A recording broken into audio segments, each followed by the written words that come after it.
Writer, పాత్రికేయురాలు, సినీ రచయితల సంఘం general secretary, తన మాటలతో అందరినీ మాయలో ముంచేసిన శ్రీమతి ఉమర్జ అనురాధ గారు ఈ వారం మన అతిథి. మేడం నమస్కారం. నమస్తే అండి. శ్రోతలందరికీ నా హృదయపూర్వకమైన నమస్కారాలు. మీ చిన్ననాట స్కూల్లో ఉన్నప్పుడే ఆకాశవాణి బాలానందం కార్యక్రమానికి మీరు రాశారు. అవును. అలా మొదలైన మీరు ఇప్పుడు మళ్ళీ ఆకాశవాణి స్టూడియోస్లో ఈ వారం అతిథి కార్యక్రమానికి రావడం మాకెంతో సంతోషంగా ఉంది. నాకు కూడా చాలా సంతోషంగా ఉందండి. ఇది ఒక అనిర్వచనీయమైన అనుభూతి అని చెప్పాలి. నేను ఒక పాత్రికేయురాలుగా మీరు ఎంతో మందిని ఇంటర్వ్యూ చేస్తుంటారు. అవును. చాలా మందిని పరిచయం చేస్తుంటారు. అలాంటి మిమ్మల్ని పరిచయం చేయడం ఒక మంచి అవకాశంగా భావిస్తూ, మేడం అసలు రచయితగా, పాత్రికేయురాలుగా మీ ప్రస్థానం ఎలా మొదలైంది? రచయిత్రిగా నా ప్రస్థానం మొదలైంది ఎప్పుడు అనంటే నేను ఆకాశవాణి గురించే చెప్పాలి. ఎందుకంటే నేను 9వ తరగతి చదువుతున్నప్పుడు మంగళగిరిలో, అప్పట్లో విజయవాడ ఆకాశవాణి కేంద్రంలో ప్రతి ఆదివారం బాలానందం అనే ఒక కార్యక్రమం వచ్చేది. ఆ కార్యక్రమంలో స్కూల్ పిల్లలందరూ కూడా పాల్గొనేవారు. దానికి ముందు నేను 8th క్లాస్ చదివేటప్పుడు బాలానందం కార్యక్రమానికి ఎస్కేపీవి స్కూల్ తరఫున వెళ్లి నారాయణతే నమో నమో అని పాట పాడాను. అది ఫస్ట్ ఆకాశవాణి పరిచయం నాకు. ఆ తర్వాత 9వ తరగతి చదువుతున్నప్పుడు ఒక చిన్న నాటిక రాశాను, 10 నిమిషాల నాటిక. దాన్ని వాళ్ళు ప్రసారం కూడా చేశారు. అప్పుడు నాకు ఒక 50 రూపాయల చెక్ కూడా వచ్చింది. అది మొట్టమొదటి సంపాదనని కూడా చెప్పాలి నిజానికి. అది ఇచ్చిన ధైర్యంతో 9వ తరగతి చదువుతున్నప్పుడే టీచర్స్ డేకి మంగళగిరి గర్ల్స్ హై స్కూల్లో ఒక నాటకం రాసి దాన్ని నేనే నటించి దర్శకత్వం కూడా వహించా, పిల్లల చేత వేయించి. సో అది నా ఫస్ట్ డైరెక్ట్ చేసినటువంటి స్టేజ్ డ్రామా అని చెప్పాలి. అక్కడి నుంచి నాకు ఈ రచనా వ్యాసంగం మీద కొంచెం బానే ఆసక్తి పెరిగింది. 10th సమ్మర్ హాలిడేస్లో మయూరి అనే పత్రికలో ఒక కథల పోటీ పెట్టేవాళ్ళు అప్పట్లో. దానికి కొమ్నాపల్లి గణపతిరావు గారు జడ్జిగా ఉండేవారు. వాళ్ళేంటంటే ఒక సమస్య ఇచ్చి ఆ సమస్యని మీరు పరిష్కరించాలి, క్లైమాక్స్ ఈ కథకి ఎలా ఉంటుంది అని చెప్పి ఇచ్చేవారు. అలా అప్పుడు ఇచ్చిన ఒక సమస్యకి నేను ఒక పరిష్కారం రాసి పంపించాను, క్లైమాక్స్. దీనికి కొమనాపల్లి గణపతిరావు గారు ఫస్ట్ ప్రైజ్ ఇచ్చారు. అప్పుడు ఆయన నాకు తన స్వహస్తాలతో ఒక ఉత్తరం రాశారు కాడుముక్క మీద. అమ్మ, మీరు దీని మీద ఫోకస్ చేయండి, మీకు మంచి భవిష్యత్తు ఉంటుంది రచయిత్రిగా అని చెప్పి. అలాంటి పెద్దవాళ్ళు మనల్ని మెచ్చుకున్నారు అనేసరికి మనకి ఇంకొంచెం మోటివేషన్ వస్తుంది. సో అక్కడి నుంచి ఇంకా చెన్నైలో ఆకాశవాణి కేంద్రం ఉండేది. అక్కడ ఫస్ట్ ఒక నాటిక ఇచ్చా, కలం చేసిన కలహం అని. అది ఒక అబ్బాయికి మతిమరుపు ఉంటే ఆ మతిమరుపు వల్ల తన పర్సనల్ లైఫ్ లో ఎలాంటి ఇష్యూస్ వస్తాయి, తన భార్యకి తనకి మధ్య అపార్థాలు ఎలా వస్తాయి అనేది కథాంశం. 1 hour ప్లే. అది ప్రసారం అయినప్పుడు దానికి స్పందన బాగా వచ్చింది అని దాన్ని విజయవాడ వివిధ భారతి నుంచి అన్ని కేంద్రాల్లోనూ ప్రసారం కోసం పంపిస్తే యాక్సెప్ట్ అయింది. అన్ని కేంద్రాల నుంచి ప్రసారం అయింది. అది నాకు ఒక మైల్ స్టోన్ అనే చెప్పాలి. ఇది సంగతి అని, తాతయ్య నువ్వు వెళ్ళొద్దు అని, ఇలా అన్ని కామెడీ ప్లేసే. నేను రాసిన నాటికలో రావికొండలరావు గారు, పద్మనాభం గారు వీళ్ళందరూ కూడా పాత్రలు పోషించారు అని చెప్పడానికి నాకు చాలా ఆనందంగా ఉంది. మీ రచనా ప్రస్థానం అంతా ఆకాశవాణితోనే స్టార్ట్ అవ్వడం అయితే మిమ్మల్ని ఆకాశవాణి ప్రోడక్ట్ గా చెప్పుకోవచ్చు. డెఫినెట్లీ. అయితే writing for anything is a very tedious job and very involving job. మీరు చాలా ఇన్వాల్వ్ అయి రాయాలి. సినిమా లాంటి క్రియేటివ్ ఫీల్డ్లో రాస్తున్నప్పుడు అందులో రాణించడం అంత తేలిక కాదు. ఇలా మీ క్రియేటివ్ ఫీల్డ్లో ఏమైనా ఛాలెంజెస్ ఎదుర్కొన్నారా? ఛాలెంజెస్ అని అంటే బేసికలీ నేను ఛాలెంజ్ అని అనను, కానీ ఎవరికైనా ఒక ముఖ్యంగా ఆడవాళ్ళు మాటలు రాసేటప్పుడు దర్శకుడికి కానీ నిర్మాతకి కానీ ఎవరికైనా సరే ఒక చిన్న సందేహం అయితే వస్తుంది. అంటే అబ్బాయిలకు సంబంధించిన మాటలు వీళ్ళు ఎలా రాస్తారు, from the point of view of a male. So అది యాక్షన్ సీక్వెన్స్ లో ఎలా రాస్తారు, వీళ్ళు రాయగలరా లేరా అన్న ఒక సందేహం అయితే వస్తుంది. అందుకని నా మొదటి సినిమా నుంచి ఇప్పటి వరకు అన్ని సినిమాలకి కీలకమైన సన్నివేశాలు ఏవైతే అనుకుంటున్నారో అవి ఒక 4 ఇవ్వండి నాకు, అవి నేను రాస్తా. అవి మీకు తృప్తిగా అనిపిస్తే నేను సినిమా మొత్తం రాస్తాను. అలా నాకు నేనే ఒక పరీక్ష విధించుకొని దాంట్లో పాస్ అయ్యి నేను అవకాశాలు తెచ్చుకున్నవే. ఏమాయ చేసేవాళ్ళే కూడా నేను ఫస్ట్ ప్రపోజల్ సీన్ నేను టెస్ట్ గా నేను రాశాను. నేను అడిగాను, ఆ సీన్ రాస్తా అంటే ఒక సీన్ ఇవ్వండి, నేను రాస్తాను, మీకు తృప్తిగా అనిపిస్తే నేను అది కంటిన్యూ చేస్తాను. ఇప్పుడు ఏమాయ చేసావే మీరు ప్రస్తావించారు కాబట్టి, ఒక డైరెక్ట్ తెలుగు ఫిలింకి రాయడం వేరు, వేరే భాష నుంచి వచ్చిన తెలుగు సినిమాకి రాయడం ఇంకా కష్టం. నేను అక్కడ చెన్నైలో చదువుకోవడం వల్ల నాకు తమిళ క్షుణ్ణంగా తెలుసు, అన్ని మాండలికాలు తెలుసు తమిళంలో. సో వాళ్ళు తమిళ్లోనే స్క్రిప్ట్ రాసుకుంటారు జనరల్గా. అది కూర్చొని చర్చించినప్పుడు ఏంటంటే తెలుగుకి ఏదైతే బాగుంటుంది అని, తెలుగుకి కొంచెం అడాప్ట్ చేసి ఏ విషయాలు అడాప్ట్ చేస్తే బాగుంటుంది అని నా సూచనగా నేను చెప్తాను. కొన్ని అంగీకరిస్తారు, కొన్ని అంగీకరించరు. సో వాళ్ళు స్క్రీన్ ప్లే తమిళ్లో ఇస్తారు. నేను తమిళ్లో ఇచ్చిన స్క్రీన్ ప్లేని నేను చదువుకొని తెలుగులో నేను స్క్రిప్ట్ రాస్తాను. బేసికల్లీ కీ డైలాగ్స్ వాళ్ళకి ఏదైతే కావాలంటారో అవి తమిళ్లో ఇస్తారు, వాటిని తెలుగులో నేను స్వేచ్ఛానువాదం చేస్తాను.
ఏమాయ చేసేవే డైలాగ్స్ మాత్రం చాలా పొయటిక్గా ఉంటాయి మేడం, ఒక కవితలాగా ప్రతి డైలాగ్. ఫర్ ఎగ్జాంపుల్ సమంత గారికి డబ్బింగ్ చెప్పిన చిన్మయి గారు ఎంత స్టార్ అయిపోయారు ఆ సినిమాతో. దాని వెనక మీరు రాసిన మాటలే ఉన్నాయి. దాని గురించి మీరు ఎలా ఫీల్ అవుతారు? ఆ సినిమా నాకు అసలు రాస్తున్నప్పుడు నేను చాలా ప్రేమించి రాశానండి ప్రతి డైలాగ్ని. ఇంత పేరు వస్తుందని నేను అసలు అప్పుడు అనుకోలేదు. బట్ ప్రతి డైలాగ్ని ప్రేమించి రాశాను. గౌతమ్ మీనన్ సార్ ఏంటంటే ఏదైనా నేను కొంచెం ఎక్స్ట్రా రాస్తే ఎందుకు రాసావని అడుగుతారు. రచయితల మనిషి అండి ఆయన. నువ్వు రాసావంటే నువ్వేదో ఫీల్ అయి రాసావు కదా, ఎందుకు రాసావని కారణం అడుగుతారు. అది మనం ఆయనకి చెప్తే ఆయన వెంటనే అది నచ్చితే మాత్రం వెంటనే యాక్సెప్ట్ చేస్తారు. సో అలాగా నేను చాలా చోట్ల చెప్పుంటాను. ఆ ప్రపోజల్ సీన్ ఉంది కదండి, లైక్ వాళ్ళిద్దరూ నడుచుకుని వెళ్తూ ఉంటే నేను రాసిన ఫస్ట్ సీన్ కూడా అదే. అందులో ఇంతవరకు ప్రపంచంలో అందరూ నా సిస్టర్సే, ఒక్క నువ్వు తప్ప అని అంటే అని రాయొచ్చు కదా, ఎందుకలా అని ఎందుకు రాసావని అన్నది. అమ్మాయి అంటుంది ఎందుకలా అని అంటుంది. అది ఎందుకు అలా విడదీసి అలా ఎందుకు అనిపించాలి, అసలు అంటే రెండు ఒకటే మీనింగ్ కదా, ఈ మాట ఎందుకు అనాలని అడిగారు. ఆయనకేంటంటే మాటలు తక్కువ ఉండాలి కొన్ని చోట్ల అని ఎక్స్పెక్ట్ చేస్తారు. సో నేనన్నాను బ్యాక్ స్టోరీ ప్రకారం ఆ అమ్మాయికి ఫస్ట్ లుక్లోనే అతను నచ్చాడు. సో అమ్మాయి మనసులో అతను ఉన్నాడు అప్పటికే. మనకు ఆల్రెడీ ఒక అబ్బాయి నచ్చినప్పుడు అదే అబ్బాయి మన దగ్గరికి వచ్చి ఇక నుంచి నువ్వు తప్ప అందరూ సిస్టర్సే అంటే అది మనం ఎంజాయ్ చేస్తాం. సో అతన్ని ఎంకరేజ్ చేయాలంటే ఎలా ఎంకరేజ్ చేస్తుంది, ఎందుకు అలా అంటే అలా అనే దాంట్లో మళ్ళీ ఆ డైలాగ్ మొత్తం రిపీట్ అవుతుంది అమ్మాయి మనసులో. అలా అంటే సబ్ టెక్స్ట్ ఏంటి, ఇక నుంచి నేను తప్ప ప్రపంచంలో అందరూ నీకు సిస్టర్సే అని నువ్వు ఎందుకన్నావు అంటే నేను మాత్రం నీకెందుకు సిస్టర్ కాను, ఎందుకు అలా అనే దాంట్లో అమ్మాయి మనసులో ఆ ఫీలింగ్ని రిపీట్ చేసుకొని ఆ రొమాంటిక్ ఫీలింగ్ని ఎక్స్ప్రెస్ చేయడం కోసం అలా అనే మాట కావాలి సార్ అని అంటే ఆయన అన్నారు, Anu you have a talent of expressing, keep it up అని. కంగ్రాచులేషన్స్. అయితే మేడం మీకు మల్టిపుల్ లాంగ్వేజెస్ కూడా వచ్చు అండి. ఏ లాంగ్వేజెస్లో మీరు ఫ్లూయెంట్గా రాయగలరు, మాట్లాడగలరు? తమిళ్ ఫ్లూయెంట్గా మాట్లాడగలను, చదవగలను. అన్ని మాండలికాలు తెలుసు తమిళ్లో. మరాఠీ ఏమో మదర్ టంగ్, సో మరాఠీ తెలుసు. ఫాదర్ సైడ్ కన్నడ, అంచేత కన్నడ తెలుసు. మరాఠీ తెలుసు కాబట్టి హిందీ కూడా సెకండ్ లాంగ్వేజ్లో చదువుకున్నాను కాబట్టి హిందీ కూడా తెలుసు. సో తమిళ్ తెలుసు కాబట్టి మలయాళం అర్థమవుతుంది. మరాఠీ వచ్చు కాబట్టి గుజరాతీ అర్థమవుతుంది. అట్లా తెలుగు మాత్రం చిన్నప్పటి నుంచి తెలుగు చదువుకున్నానండి చిన్నప్పటి నుంచి. సినిమాలకు రాయడంతో పాటు మీరు దినపత్రికకు వర్క్ చేశారు. ఈ రెండిటికి, సినిమాకి రాయడానికి దినపత్రికకి రాయడానికి, what is the difference you feel? దినపత్రికతో నా కెరియర్ స్టార్ట్ అయిందని చెప్పాలంటే జర్నలిస్ట్ గా. సినిమాలు ఈజ్ లేటెస్ట్ స్టేజ్ అండి. First I was journalist. అది ఐ ఎంజాయ్డ్ ఏ లాట్ అండి. బేసికల్లీ 1996 ఎలక్షన్స్ అనేవి నాకు ల్యాండ్ మార్క్ అని చెప్పాలి. ఆ ఎలక్షన్స్ మాకేంటంటే ఎలక్షన్ టైంలో అసలు సెలవులు ఉండవు. ఎలక్షన్ కి 2 months బిఫోర్, ఎలక్షన్ అయిన 1 month కంప్లీట్ గా ఒక 3 to 4 months మేము వితౌట్ హాఫ్స్ వర్క్ చేయాలి. Deadlines, scorings. ఇప్పుడు మనం చూస్తున్నాం కదా, అంటే మాట మార్చినప్పుడు మనం మీమ్స్ అవి వేస్తుంటాం కదా. సో ఇలాంటి ప్రయోగం నేను 1996 ఎలక్షన్లో పేపర్లో చేశాను. అర్థాలు వేరులే అనే ఒక శీర్షికతో ఒక పొలిటికల్ లీడర్ ఏ సంవత్సరంలో ఏ మాట అన్నాడు, అతను ఇప్పుడు ప్రస్తుతం దాన్నే ఖండిస్తూ దానికే కాంట్రడిక్ట్ చేస్తూ ఇప్పుడు ఏం చేస్తున్నాడు అనేది ఆ రోజు అన్న స్టేట్మెంట్ని ఆ డేటు ఆ వేదిక సహా ఇచ్చి ఆ స్టేట్మెంట్ కంప్లీట్ ఏమి వేరే ఆర్టికల్ ఏమి ఉండదు, రెండు కంపేర్ చేసి 2 స్టేట్మెంట్లు రాయడం. దానికి విపరీతమైన ప్రజాదరణ వచ్చింది. ఆ స్టోరీ పబ్లిష్ అయినప్పుడు ఆ పేపర్ ని జనరల్ గా తమిళనాడు పేపర్ ని ఎప్పుడు డిస్ప్లే చేయరు షాపుల్లో, మనం వెళ్ళి అడిగితే ఇస్తారు. కానీ ఈ స్టోరీ పబ్లిష్ అయినప్పుడు డిస్ప్లే చేశారు. సో అది ఎవరో ఫోటో తీసి మా ఆఫీస్ కి పంపించారు. బెస్ట్ రిపోర్టర్ అవార్డు కూడా ఇచ్చారు 1996 లో. ఎలక్షన్స్ బాగా కవర్ చేశాను అని చెప్పి. And almost all political leaders interviews అన్ని చేశాను. మాకేంటంటే అప్పుడు బాగున్న ఆర్టికల్స్ కి గుడ్ అని రాసేవారు. అలా ఒక మంత్ లో ఎక్కువ గుడ్ వస్తే ఆ గుడ్ కామెంట్స్ కి ఇన్సెంటివ్స్ ఇచ్చేవారు. సో నేను పర్ మంత్ 70 నుంచి 80 లోపు గుడ్ కామెంట్స్ తెచ్చుకునేదాన్ని per month. So all those moments are proud moments. ఆ తర్వాత లాస్ట్ కి మహారాష్ట్ర డెస్క్ ఇన్ఛార్జ్ అయ్యాను. I was youngest desk incharge ఆ టైంలో. దాంతో అన్ని అచీవ్ చేసిన ఒక ఫీలింగ్ వచ్చింది. మళ్ళీ రైటింగ్ సైడ్ ఎప్పుడు నేను రైటర్ అవ్వాలి అన్న ఫీలింగ్ మాత్రం పోలేదు. ఆ టైంలోనే నేను సితార్లో కూడా వర్క్ చేశా. The legends of Indian cinema, వెండితెర నిర్దేశకులు అని ఒక సిరీస్ మోహన్ గోటేటి గారు అప్పుడు మా ఇన్ఛార్జ్, ఆయన రాయించారు. I had this pleasure of working with నా కొలీగ్స్ భాస్కర్ భట్ల రవికుమార్ గారు, అన్నే రవి గారు, గంగాధర శాస్త్రి గారు, మణిగోపాల్ గారు. వీళ్ళందరూ నా కొలీగ్స్, ఎలైట్ కొలీగ్స్. రైటర్స్ వాళ్ళందరూ సీనియర్స్. అండ్ చాలా బాగుండేది. దట్స్ అ గోల్డెన్ పీరియడ్ అని చెప్పొచ్చు. ఆ వెండితెర నిర్దేశకులు ఏంటంటే అది ఒక series of directors biographies. Dadasaheb Phalke దగ్గర నుంచి హృషికేశ్ ముఖర్జీ వరకు దిగ్దర్శకుల జీవిత చరిత్రలన్నీ కూడా ఒక సీరియల్ లాగా రాశాను సితార్లో. దానికి మంచి అప్లాజ్ వచ్చింది, చాలా బాగుంది అని చెప్పి. ఆ తర్వాత చాలా మందిని ఇంటర్వ్యూ చేశాను. అందులో ఫస్ట్ టైం ఇంటర్వ్యూ చేసిన వాళ్ళు ఉన్నారు. ఏఆర్ రెహమాన్ గారు. ఏఆర్ రెహమాన్ గారికి ఫస్ట్ ఇంటర్వ్యూ నేనే చేశా సౌత్ ఇండియాలో. అప్పట్లో ఆయన అసలు ఇంటర్వ్యూ ఇచ్చేవారు కారు బేసికల్లీ. ఏఆర్ రెహమాన్ గారు తాజ్ బంజారాలో దిగుతున్నారని తెలిసి ఆయనకన్నా ముందు ఆ హోటల్కి వెళ్ళి ఆయన ఏ రూమ్ లో బస్ చేస్తారు అనే రిసెప్షనిస్ట్ అడిగి ఆయనకి ఎల్లో ఫ్లవర్స్ అంటే ఇష్టమని శంకర్ గారి పిఏ ఒక అతను ఉండేవాడు, అతనితో టచ్ లో ఉండేదని. అతను అన్నాడు, సార్కి ఏం ఇష్టం చెప్పండి అంటే ఎల్లో ఫ్లవర్స్ అంటే ఇష్టం అంటే ఆ ఎల్లో రోజ్ ఫ్లవర్స్ అన్ని కొన్ని తీసుకెళ్లి ఆయన రూమ్ లో పెట్టి ఒక స్లిప్ పెట్టాను. నా పేరు ఉమర్జాను రాధా, నేను రిపోర్టర్ని, నాకు మీ ఇంటర్వ్యూ కావాలి, అందుకే ఈ ఫ్లవర్స్ పెట్టాను అని చెప్పి. సో ఆ తర్వాత ఆయన ఈవినింగ్ ఒక 5:30కి ఆయన దగ్గర నుంచి ఫోన్ వచ్చింది, రిసెప్షనిస్ట్ దగ్గర నుంచి, సార్ రమ్మన్నారు అని చెప్పి. ఇంకా అంతే, అసలు అక్కడికి వెళ్తే నేను ఇంప్రెస్ అయ్యాను మీరు ఇంటర్వ్యూ అడిగిన విధానం అని చెప్పి అప్పటికప్పుడు ఇంటర్వ్యూ ఇచ్చారు. అప్పుడు ఏ సినిమాకి వర్క్ చేస్తూ ఉండొచ్చు మేడం? ఆయన ప్రేమికుల రోజు ఆడియో కోసం వచ్చారు అప్పుడు.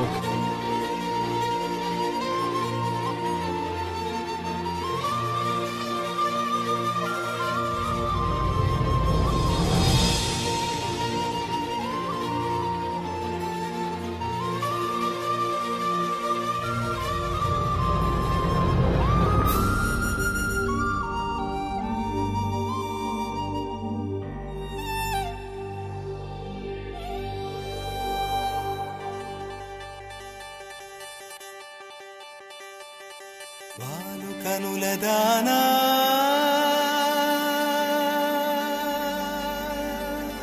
వాలు కనుల దానా నీ విలువ చెప్పుమైనా నా ప్రాణమిచ్చుకోన నీ రూపు చూసి శిలను అయితినే ఓ నొట మాట రాక మూగబోతినే నొట మాట రాక మూగబోతినే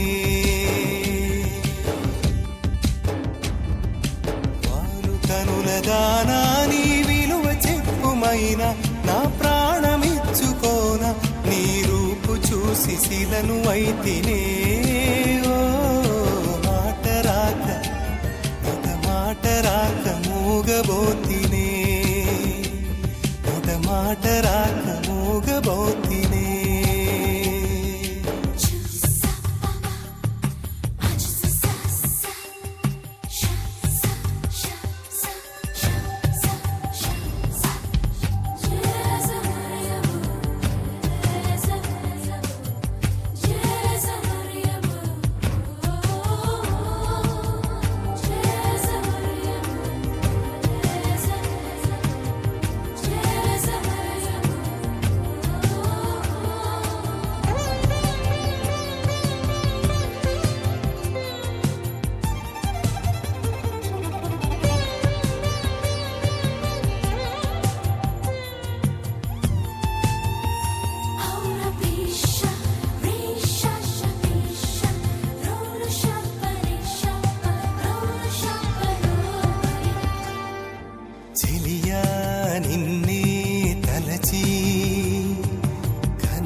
రేయి నాకు కనుల కునుకు లేకుండా పోయింది, నీ ధ్యాసే అయింది తలపు మరిగి రేయి పెరిగి ఒళ్ళంతా పొంగింది, ఆహారం వద్దంది క్షణ క్షణం నీ తలపుతో తను చిక్కిపోయేలే ప్రాణమిచే ఓ ప్రణయమా నీకు సాటి ఏది ప్రియతమా నీ కీర్తే లోకాలు పలక ఎల్లోరా శిల్పాలు ఉలక అజంతా సిగ్గులు ఒలక చిలక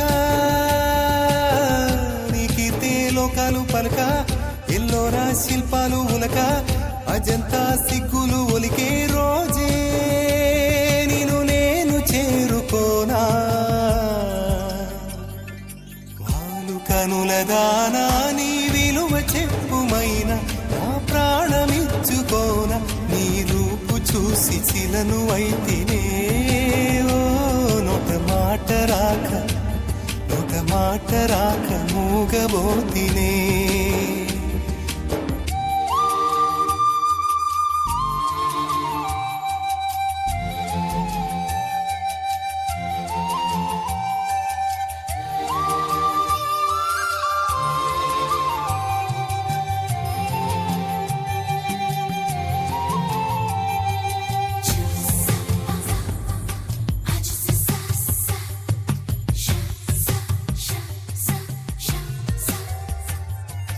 దైవం నిన్నే మలచి తనలో తానే మురిసి వంపు సొంపు తీర్చు నేర్పు నీ సొంతమైంది నా కంట నిలిచింది. గడియ గడియ ఒడిని కరుదు రసవిడని మేను మిట్టాలి నా మేను వడి వడిగా చేరుకో కౌగిలిలో కరిగిపో తనువు మాత్రం ఇక్కడున్నది నిన్ను ప్రాణమివ్వమన్నది.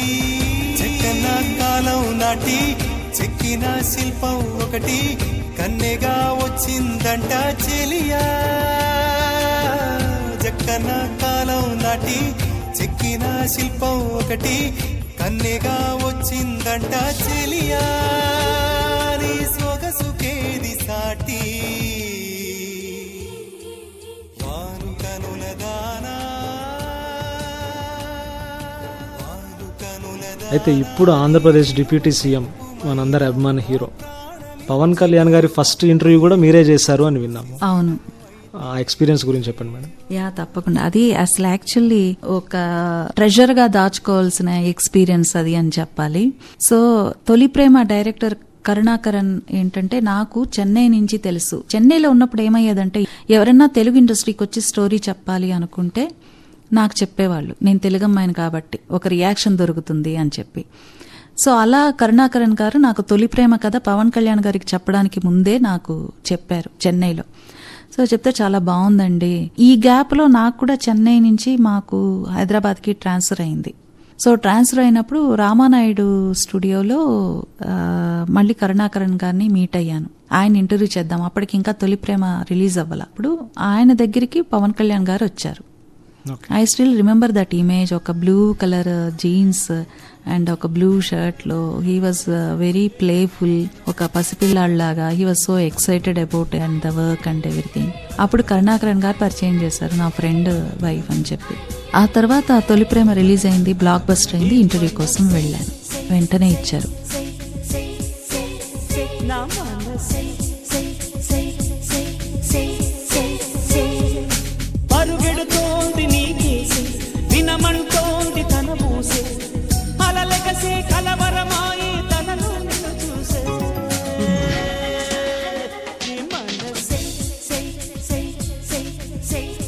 అయితే coming back to your professional space, any professional స్పేస్లో మగవాడికి ఆటోమేటిక్గా కంఫర్ట్స్ కానీ ఫెసిలిటీస్ కానీ బై డిఫాల్ట్ వచ్చేస్తాయి. కానీ అవే సౌకర్యాలు ఒక ఫీమేల్ ప్రొఫెషనల్కి ఉండవు. అలాంటి క్రియేటివ్ ఫీల్డ్లో మీరు ఇంతకాలంగా వర్క్ చేస్తూ వచ్చారు. You have been excelling in the work. ఇప్పుడు వర్క్ చేస్తున్న యంగ్స్టర్స్కి కానీ ఈ ఫీల్డ్లోకి రాబోయే వాళ్ళకి కానీ మీరు ఎలా డైరెక్షన్ ఇస్తారు? ఒక అబ్బాయి వచ్చి నేను ఇది చేస్తాను అని అంటే వచ్చే డౌట్ కన్నా ఒక అమ్మాయి వచ్చి నేను ఇది చేస్తాను అంటే డౌట్ ఎక్కువ వస్తుంది, చేయగలదా లేదా అనేది. సో ఇక కంఫర్ట్స్ విషయం అని అంటే ఇప్పుడు ఒక మేల్ రైటర్ కి ఇంట్లో అయినా సరే బయట అయినా సరే ఇట్ బికమ్స్ హిజ్ ప్రొఫెషన్. ఏం కావాలంటే అది సమకూర్చడం, 5 స్టార్ హోటల్ కావాలా, అది కావాలా, ఇది లేదా ఇంట్లో అయినా సరే ఒక మగవాడు చేసే పనికి అంత రెస్పెక్ట్ మన సమాజం ఇస్తుంది. బట్ ఒక అమ్మాయి రైటర్ అనంటే ఇవన్నీ ఇవ్వాలి బై డిఫాల్ట్ అన్న ఆలోచన ఇంకా రాలేదు సమాజంలో. అది ఇంట్లో అయినా బయట అయినా సరే ఇలాంటి ఆలోచన ఇంకా రాలేదు. అది రావాలి అనంటే మన ఇంపార్టెన్స్ ఏంటి మనమే చెప్పాలి. నేను వర్క్ చేస్తున్నాను, నాకు ఈ టైం స్పేస్ కావాలి, అంతే. మీ వర్క్ స్పేస్ మీరు డిమాండ్ చేయండి. ఎవరు మీకు ఆ పళ్ళెంలో అన్ని పెట్టి తీసుకొచ్చి ఇవ్వరు. మీరు ఇప్పుడు తెలుగు సినీ రచయితల సంఘం జనరల్ సెక్రటరీగా వర్క్ చేస్తున్నారు. ఈ అవకాశం మీకు ఎలా వచ్చింది? దీని వెనక ఉన్న మీ కృషి గురించి చెప్పండి. ఏమాయి చేసావే తర్వాత నాకు జిఎస్ రావు గారని ఇంకో రైటర్, సీనియర్ రైటర్, ఆయన నన్ను ఈ తెలుగు సినీ రచయితల సంఘంలో సభ్యురాలుగా చేరమని చెప్పి ఆయనే ఇంట్రడ్యూస్ చేసి చేర్చారు. ఆ తర్వాత నేను మామూలుగానే కొంచెం వర్క్స్ అవి చేసేదాన్ని. అంటే మాకు స్క్రీన్ ప్లే వర్క్ షాప్స్ అని ఇలా అప్పటి నుంచి ఈవెంట్స్ అవి జరుగుతూ ఉండేవి రచయితల కోసం. మేడం, ఈ విషయంలోకి వెళ్లే ముందు అసలు సినీ రచయితల సంఘంకి మెంబర్గా కావాలంటే అర్హత ఏముండాలి? తెలుగు సినీ రచయితల సంఘంలో 2 రకాల మెంబర్షిప్స్ ఉన్నాయండి. ఒకటేంటంటే లైఫ్ మెంబర్షిప్. లైఫ్ మెంబర్షిప్ కావాలి అంటే మనం ఒక సినిమాకి వర్క్ చేసి ఉండాలి. అంటే సినిమా వెండి తెర మీద టైటిల్స్ లో సంభాషణలను గాని, కథ గాని, స్క్రీన్ ప్లే గాని ఏదో ఒకటి రచనకు సంబంధించినటువంటి మన పేరు పడాలి. అది సెన్సార్ అయి ఉండాలి. ఆ సినిమా పేరు పడితే అప్పుడు మనకి లైఫ్ మెంబర్షిప్ వస్తుంది. అసోసియేట్ మెంబర్షిప్ ఎవరికి ఇస్తామంటే ఇప్పుడు ఎవరైనా సినిమా రచయితలు అవ్వాలని అనుకుంటున్నారు, వాళ్ళు కథలు రాసుకుంటారు. వాళ్ళు ఆ కథలు వేరే వాళ్ళకి వెళ్లి చెప్తే ఆ కథని కనుక ఎవరైనా విని కాపీ కొడితే ఆ కథ వాళ్ళదే అని తెలియడానికి వాళ్ళ దగ్గర ఒక సాక్ష్యం కావాలి, కాపీరైట్ ప్రొటెక్షన్ కావాలి. ఆ కాపీరైట్ ప్రొటెక్షన్ మేము ఇస్తాం. అంటే మా దగ్గర కథలు రిజిస్టర్ చేసుకుంటాం. రిజిస్టర్ చేసుకుంటే మనకు కాపీరైట్ ప్రొటెక్షన్ వస్తుంది. ఆ రిజిస్టర్ చేసుకున్న తాలూకు రెసిప్ట్ మీరు కోర్టులో చూపిస్తేనే ఆ కథ మీదని చెప్పి ఆటోమేటిక్ గా ఇట్ విల్ బి ప్రూవ్డ్. అయితే మనం చాలా సంఘటనలు, సందర్భాలు చూస్తూ ఉంటాం మేడం. అవును, ఈ కథ నాది అని ప్రొటెస్ట్ చేస్తూ ఉంటారు. ఇలాంటి డిస్ప్యూట్స్ అన్ని మీ జ్యూరిస్డిక్షన్ లోకి వస్తాయా? మాకు వచ్చే డిస్ప్యూట్స్ ఏంటంటే అండి, బేసికల్లీ అవి రకరకాలుగా ఉంటాయి. ఒకటి, మా అసోసియేట్ సభ్యులు లేదా జీవిత సభ్యులు మా సభ్యుల మీద ఇంకో జీవిత సభ్యుల మీదో ఇంకో అసోసియేట్ సభ్యుల మీదో కేసులు వేయడం, లేదా మా అసోసియేట్ సభ్యులు మా జీవిత సభ్యులు వేరే యూనియన్ అంటే డైరెక్టర్స్ యూనియన్ సభ్యుల మీద కానీ, నిర్మాతల యూనియన్ సభ్యుల మీద కానీ వేరే వాళ్ళ మీద కేసులు వేయడం, ఇలాంటివి జరుగుతుంటాయి. వన్స్ మా దగ్గరికి ఒక కేసు వచ్చింది, ఒక డిస్ప్యూట్ వచ్చింది అంటే దానికి మేము మధ్యవర్తిత్వం వహిస్తామండి. తెలుగు సినీ రచయితల సంఘం అనేది న్యాయస్థానం కాదు, కోర్టు కాదు.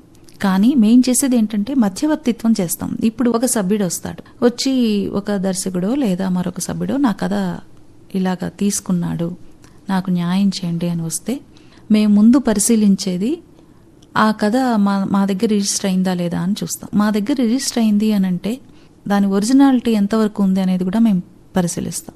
అలాగే ఆ దర్శకుడికి ఏ కాలమాన పరిస్థితుల్లో చెప్పాడు, దానికి సంబంధించిన సాక్ష్యాలు అవన్నీ కూడా పరిశీలిస్తాం. సో ఈ ప్రాసెస్ లో ఏంటంటే ఇవి రకరకాలుగా రూపాంతరం చెందుతూ ఉంటుంది.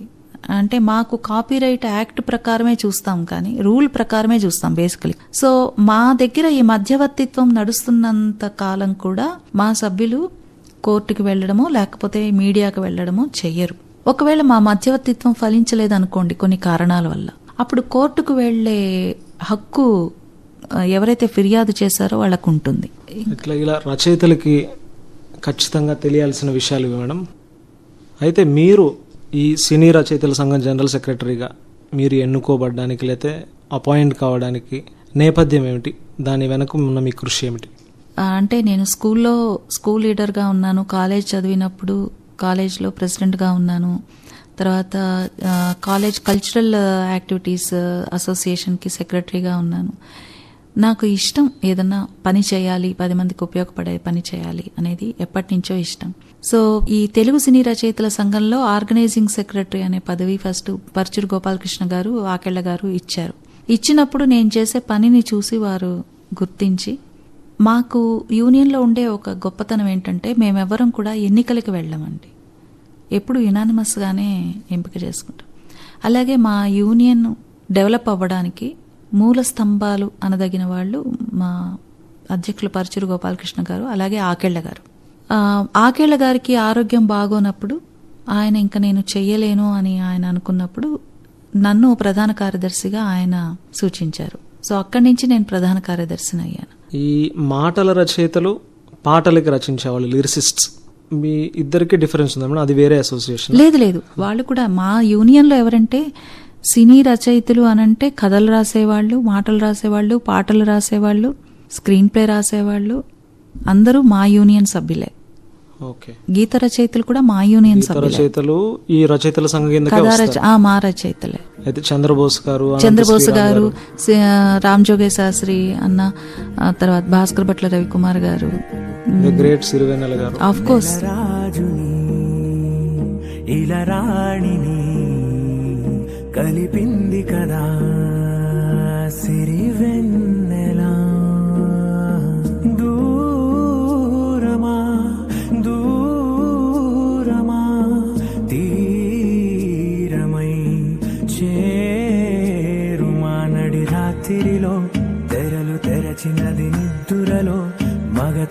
మరిచి ఉదయించినదా కులుకు లొలుకు చెలి మొదటి కళ తన నవ్వులలో తళుకు తళుకు తన చెంపలలో చమకు చమకు తన మువ్వలలో జనకు జనకు సరికొత్త కళ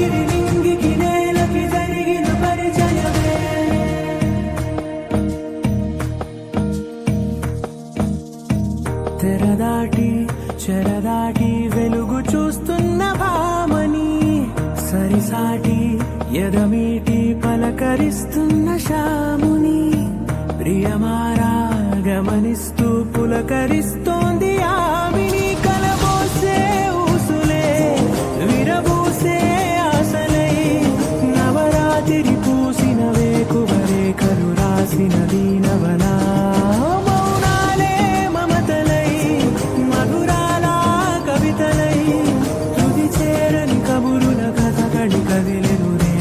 కథలకు ముందుడిలా తన నవ్వులలో తళుకు తళుకు తన చెంపలలో చమకు చమకు తన మువ్వలలో జనకు జనకు సరికొత్త కళ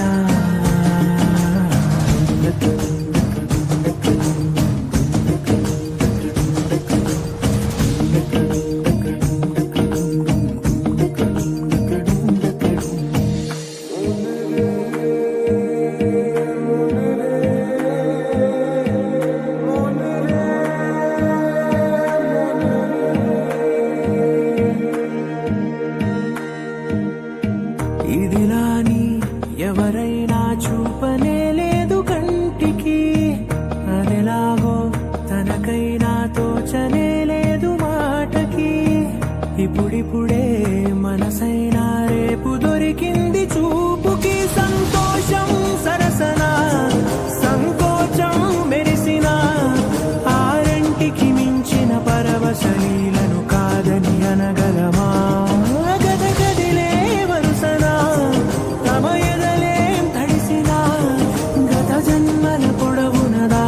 దాహము ఇప్పుడే వీరికి పరిచయమా తన నవ్వులలో తణుకు తణుకు తన చెంపలలో చమకు చమకు తన మువ్వలలో చనుకు చనుకు సరికొత్త కళ తన నవ్వులలో తణుకు తణుకు తన చెంపలలో చమకు చమకు తన మువ్వలలో చనుకు చనుకు సరికొత్త కళ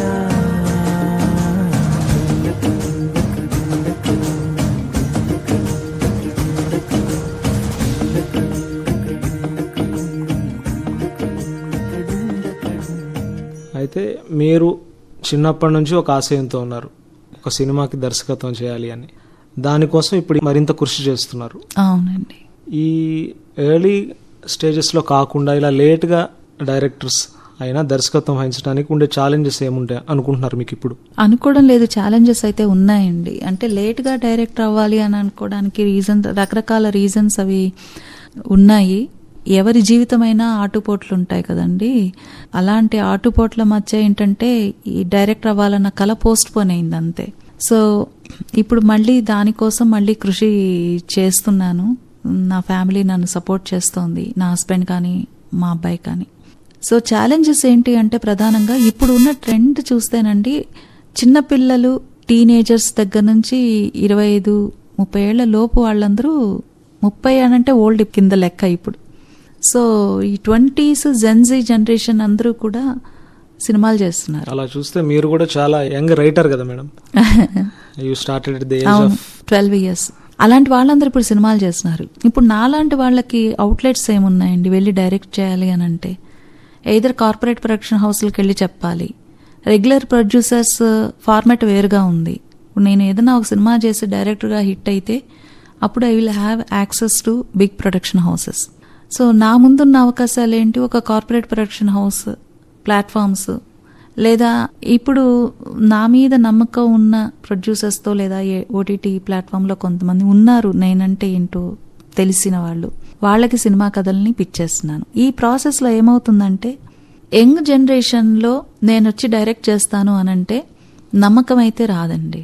నా మొహం మీదే చెప్పిన వాళ్ళు ఉన్నారు, మీరు ఓల్డ్ స్టైల్లో చేస్తారు, మీ కథలు ఓల్డ్గా ఉన్నాయి, ఇలా కాదు అని.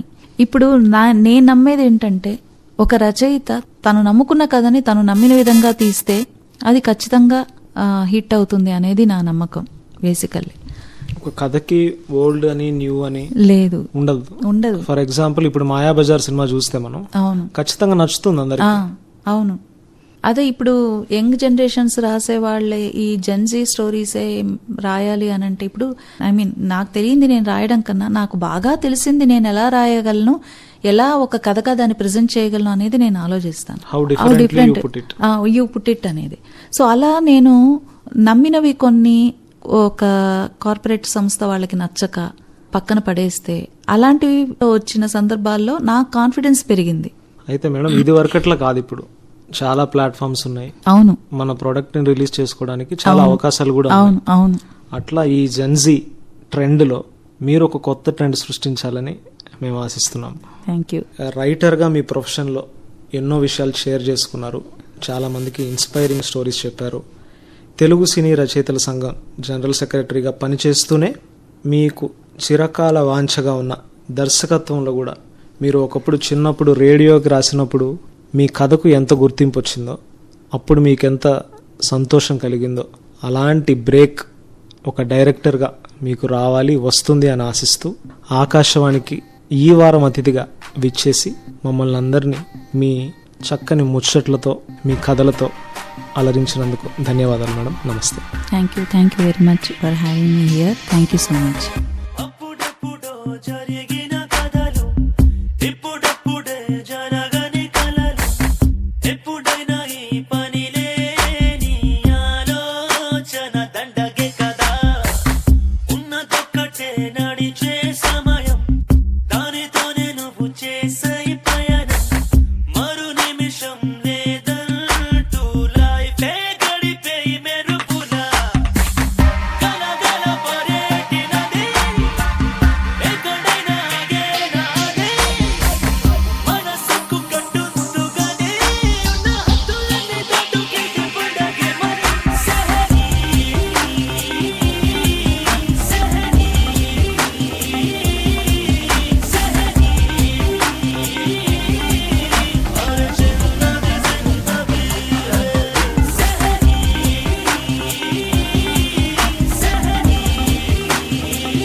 Swerve.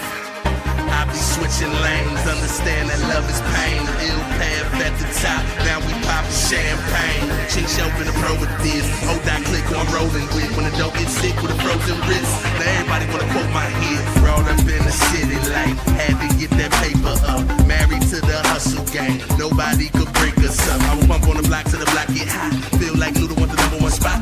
Gotta get it, can't stop till it get good. Till I get me and my mama out the damn hood. మలుపులు కలిసిన జీవితమే చరిత